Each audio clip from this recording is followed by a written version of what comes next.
अगर आप instead of saying it कि बस मैं तो वक़्त गुज़ार रहा हूँ और मैं कुछ तो कर ही नहीं सकती, अब मैं तो बस अब यही करना है, या जो आपके बच्चे हैं उसको देखें बस चलें अब तो है दादी-नानी बैठी हुई है तो चलो करिए। Instead of saying it this way, if you change the let's Yeah. And say this is now my purpose of life कि I am going to pass on those values जो कि मैंने अपने बच्चों को तो पास ऑन किए हैं, लेकिन शायद because of the wisdom now I have of raising them, अब मैं अपने ग्रैंडपेरेंट्स को ज़्यादा बेहतर पास ऑन कर सकती हूँ। You always make mistakes and then you do it better.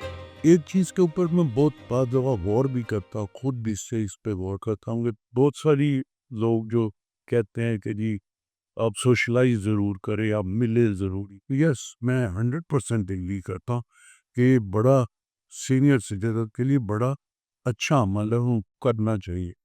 लेकिन इसके बावजूद मैं एक चीज़ महसूस करता हूँ कि सॉलिट्यूड भी अ अकेले होना भी और अपनी सोचों को अपने ऊपर मरकूज़ करना भी एक बड़ा ज़बरदस्त अमल, जो कि बहुत सारे लोग इस वक़्त छोड़ के सिर्फ़ कह रहे हैं, नहीं सोशलाइज़ ज़रूर करना चाहिए। आई थिंक हमें अपने को भी टाइम देना चाहिए, हमें अपने बारे में भी सोचना चाहिए और जिन चीज़ों से अब दूर हुए हैं, उनको छोड़ना चाहिए, वो हमारा रोल नहीं रहा। हम नए रोल अपनाएँ, हमने तो अपना टाइम फिल करना है और जो ओल्ड एज में हल वर्स्ट चीज़ होती है, आपका माइंड आपकी फिज़िकल बॉडी से बहुत ज़्यादा एक्टिव हो।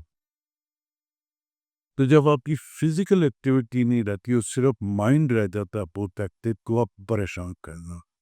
I think important thing is को उसको ही क्रिएट करें।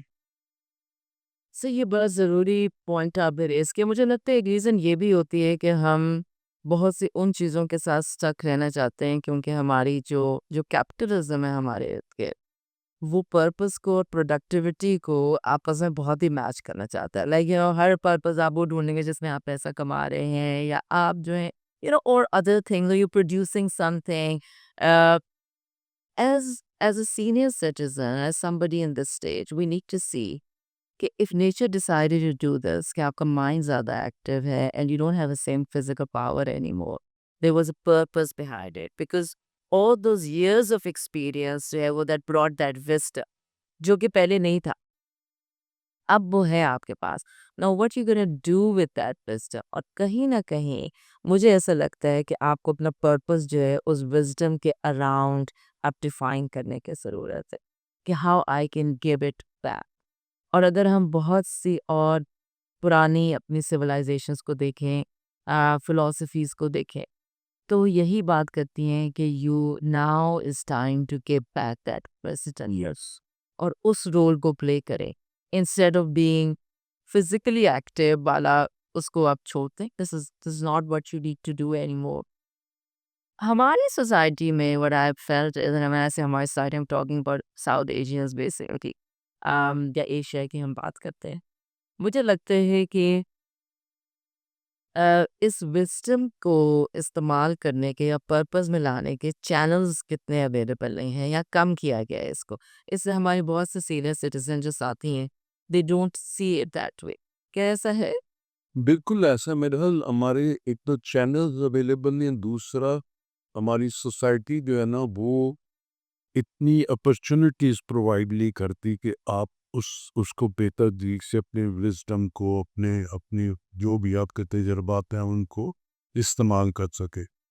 लेकिन आई थिंक सोसाइटी से ज़्यादा हर इंडिविजुअल का अपना एक रोल होना चाहिए कि मेरे पास जो ये ज़िंदगी के अब लम्हे आखिरी जो भी 2 साल हैं या 20 साल हैं, इनको मैं कैसे इस्तेमाल करूँ, इनमें क्या मैं मकसद पैदा हो।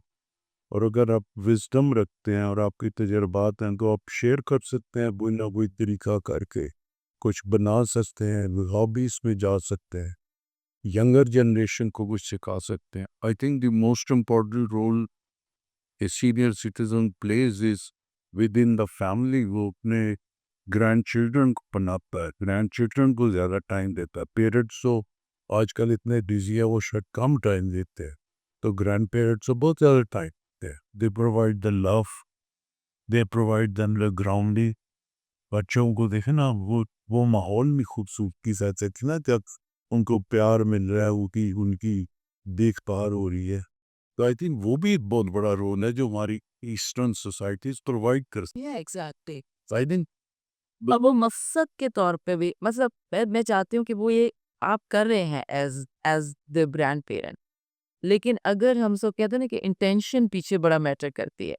अगर आप इंस्टेड ऑफ सेइंग इट कि बस मैं तो वक़्त गुज़ार रहा हूँ और मैं कुछ तो कर ही नहीं सकती, अब मैं तो बस अब यही करना है, या जो आपके बच्चे हैं उसको देखें बस चलें अब तो है दादी-नानी बैठी हुई है तो चलो कर ही है। Instead of saying it this way, if we change the let's Yeah. And say this is now my purpose of life कि I am going to pass on those values जो कि मैंने अपने बच्चों को तो पास ऑन किए हैं, लेकिन शायद because of the wisdom now I have of raising them, अब मैं अपने ग्रैंडपेरेंट्स को ज़्यादा बेहतर पास ऑन कर सकती हूँ। You always make mistakes and then you do it better.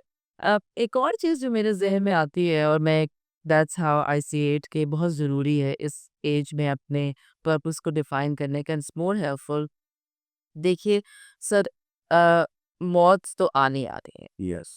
And I was reading this very beautiful book, just उसका नाम था The Last Lecture. So it's about a person, he was diagnosed with a terminal illness and in a very young age. And then the doctor said कि 6 महीने हैं, and then so in that 6-8 months with very young kids and a young boy, he decided to write a book as well. So I was discussing this with someone and मैंने वो किताब पढ़ी तो मैं मुसलसल रोती रही, और it was very sad book. So मैं किसी से बात करी थी, मैंने कहा तो उन्होंने मुझे कहा कि क्यों आपको बुक सैड लगी? आपको नहीं लगा कि कहीं किसी तरह से the person was very fortunate, तो उसको पता था ये होने वाला है and then he decided to do certain things.